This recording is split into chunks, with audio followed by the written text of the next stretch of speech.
Les troisièmes journées de veille sanitaire des Antilles-Guyane ont débuté ce matin. Il s'agit pour les spécialistes des agences régionales de santé de Guadeloupe, Martinique et de Guyane, de médecins de laboratoire de biologie, d'échanger et de partager leurs expériences de prévention des risques sanitaires liés à l'environnement des maladies infectieuses émergentes, chroniques et professionnelles.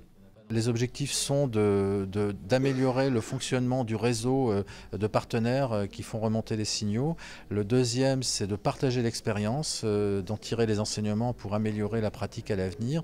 Et la troisième raison, c'est de donner la meilleure visibilité et surtout lisibilité de ce qu'est la veille sanitaire et la santé publique dans les départements français d'Amérique.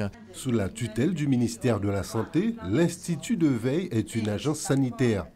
Ses missions s'articulent autour de la surveillance de l'état de santé de la population, mais aussi de la détection des menaces sanitaires dans la perspective d'aide à la décision publique en termes de contrôle.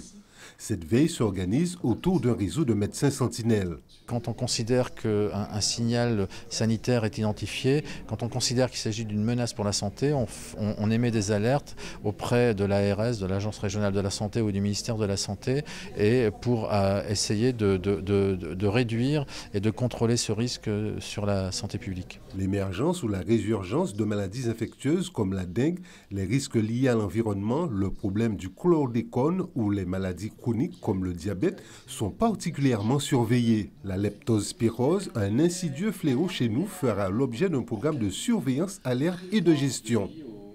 Si le paludisme ne semble pas présent dans l'île, en revanche, les spécialistes sont vigilants. On a eu des cas importés et suite à ça, les équipes de lutte antivectorielle ont fait un peu un bilan de est-ce qu'il y avait le vecteur transmetteur ou pas. Ça se passait à Saint-Martin et en fait, ils ont trouvé effectivement ce vecteur. Ces échanges devraient encore se poursuivre demain avec de nombreuses communications sur ces thèmes.